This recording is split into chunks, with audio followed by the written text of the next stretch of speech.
பண்ணலாம். ஒருத்தவங்க லைஃபே டேமேஜ் பண்ணுது. அதனால் டெக்னாலஜி வருது, ஆனால் அதை யூஸ் பண்ணுற கடமையும் நமக்கு இருக்குது. அதனால் அதை வந்து யூஸ்ஃபுல்லாக யூஸ் பண்ணுங்கள். ஒருத்தவங்க லைஃப்பை டேமேஜ் பண்ணுற அளவுக்கு யாரும் யூஸ் பண்ண வேணாம். இந்த மாதிரி லா ப்ரொவிஷன் வேணும்னா என்னோடய வீடியோ வந்து ஃபாலோ பண்ணிக்கோங்க. சோசியல் மீடியாவில் பார்க்குற எல்லா வீடியோஸும் ரியல் இல்லை. சில சமயங்களில் வந்து ஏஐ ஜென்ரேட்டட் ஃபேக் வீடியோஸ் தான் நம்ம பார்க்குறோம். இப்போ வந்து face wash, voice clone, deep fake technology, அவங்களோட பர்மிஷன் இல்லாமல் அவங்களோட இமேஜ் அல்லது வாய்ஸை யூஸ் பண்ணினா ப்ரைவேசி வயலேஷன் ஆகலாம், சைபர் ஹராஸ்மெண்ட் ஆகலாம், டெஃபமேஷன் ஆகலாம். இப்போ வந்து இந்தியாவில் என்ன சொல்லுதுன்னு வாங்க பார்க்கலாம்.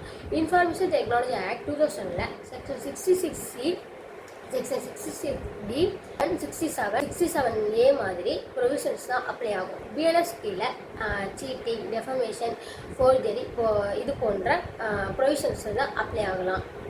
மாதிரி ஃபேக் வீடியோஸ் கிரியேட் பண்ணுறது, ரிவெஞ்ச் கண்டென்ட் அப்லோட் பண்ணுறது அல்லது மிஸ்இன்ஃபர்மேஷன் ஸ்ப்ரெட் பண்ணுறது, இந்த மாதிரி விஷயத்துக்கெல்லாம் லாவில் வந்து சீரியஸ் பனிஷ்மெண்ட்டுக்கு லீட் ஆகும். தேங்க்யூ.